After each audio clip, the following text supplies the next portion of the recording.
The washout, as you can see, starts just directly underneath those dark green tufts of grass.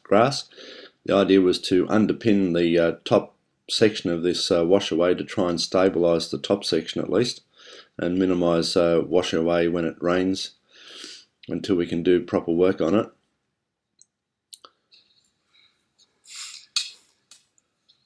This is Frank over here. He's the anchor man. And of course we've got Al doing the stunts. Now I'm putting those pins in about every metre all the way along the top of the landslip area, down as far as we could reach. 1.6 metre star posts, probably won't do very much, but at least they'll do a little bit to help hold it together. The idea is to prevent further sections of that embankment falling away. And we've been putting a drain and recovering about 1.5 metres of width back on the uphill side. Here you can see the star posts that when we were putting them in, they're right along the top, every metre apart, going in at a bit of an angle.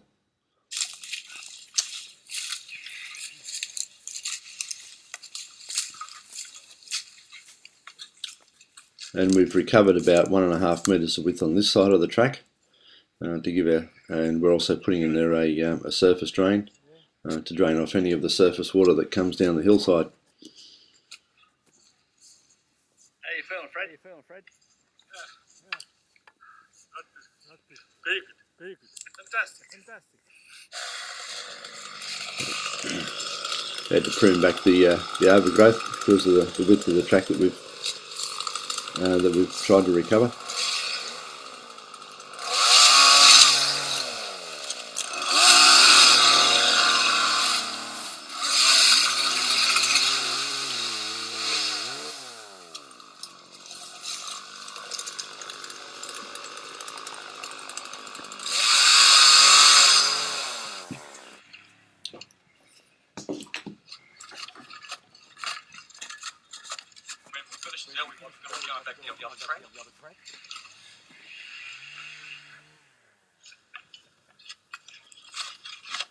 And he thought he was just come flying for the day.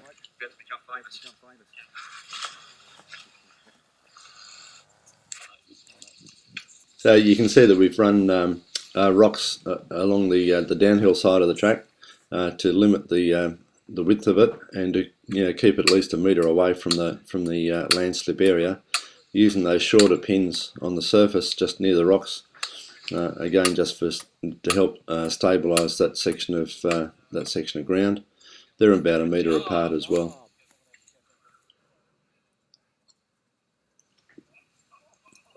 This is the first vehicle to go over the track since we started the work on it.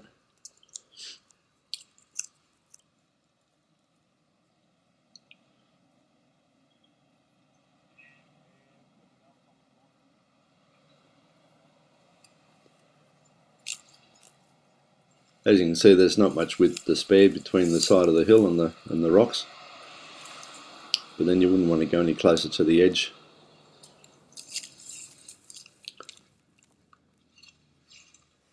Now at the moment, because this has been pretty dry, there hasn't been any significant rainfall up there for probably 2 weeks.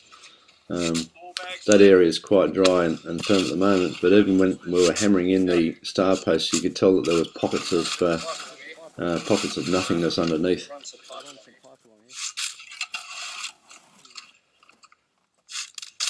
Which indicates that the whole area is still very unstable, and I certainly don't recommend traffic going over it. It's only there for emergency purposes, the way it is, and before anyone drives over it, they should certainly get out and do a foot inspection first.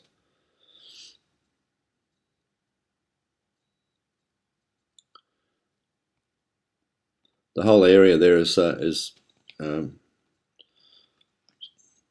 potential to slip again, particularly if there's been more heavy rainfall and the ground has a lot of water in it.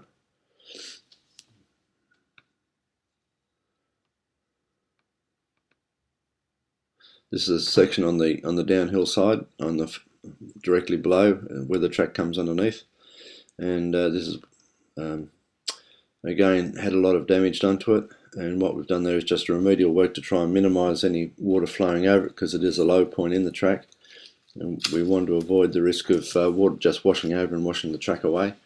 And so we've just used some wire netting and star posts and boulders along the edge to act as a retaining barrier.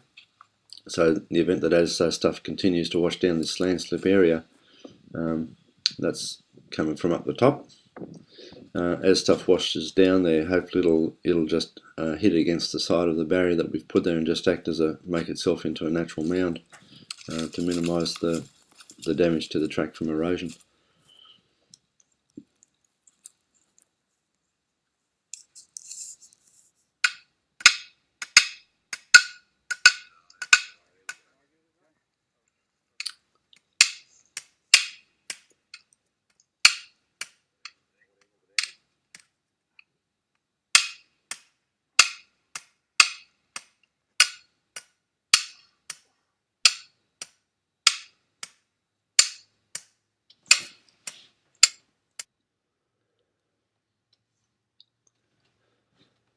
So please, when you go up there, take care. Try and use this track only for safe purposes only, and certainly no volume of cars after the ground's wet.